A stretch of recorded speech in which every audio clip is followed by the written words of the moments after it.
So we are going to finish chapter 14 of volume 3 of Great Expectations and then move into 15, 16, maybe 17. We'll see how it goes.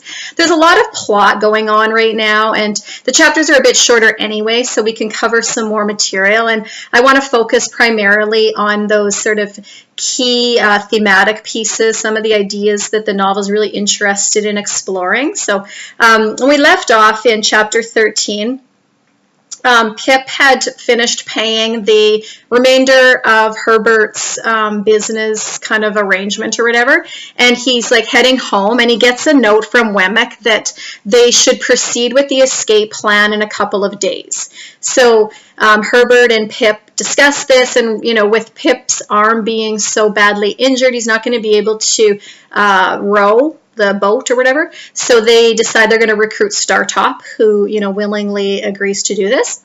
Pip also receives a mysterious note telling him to go back to the marshes or danger will come to his Uncle Provis. Remember that Uncle Provis is Magwitch's alias. So Pip returns to town to go see the mysterious person at the marshes, and he hasn't told Herbert what he's doing. He's left a note saying he's going to go visit Miss Havisham, etc. So as he's in the town, he becomes aware of how he has wronged Jo. Remember that we're really seeing some change in Pip, and he realizes how his behavior has been so awful. And partly Mr. Pumblechook treats him really badly and says kind of, some sort of less than kind things about him. But he says, Pip thinks, I had never been struck at so keenly for my thanklessness to Jo as through the brazen impostor Pumblechook. The falser he, the truer Jo. The meaner he, the nobler Jo. My heart was most deeply and most deservedly humbled as I mused over the fire for an hour or more, etc. So he's just really feeling that sense of regret and guilt, and also recognizing Jo's nobility. I mean, not in a royal sense, but just in virtue, in integrity. And this is something that is continuing to become real to Pip, that it's not about social status. It's about, being a human who treats other people well. It's about empathy. It's about integrity. It's about kindness. So in chapter 14, he goes to the marshes, and we discover that it's Orlick who has brought Pip to the marshes. And Orlick, filled with such resentment and hatred for Pip, decides he's going to kill him and throw his body in the lime kiln so that no one will even know what happened to him.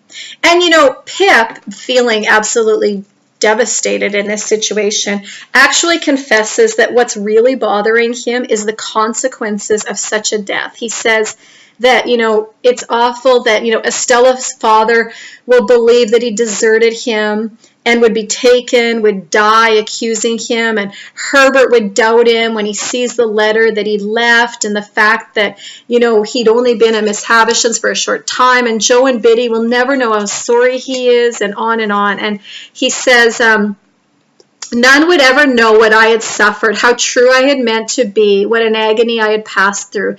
The death close before me was terrible, but far more terrible than death was the dread of being misremembered after death.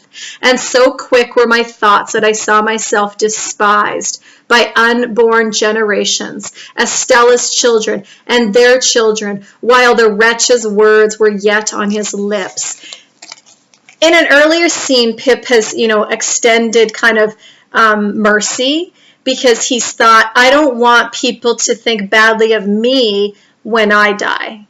And he is, going back to this theme that, what is important? Is it that, he was a gentleman, he had social status, or is it he treated the people that loved him well? He treated them well.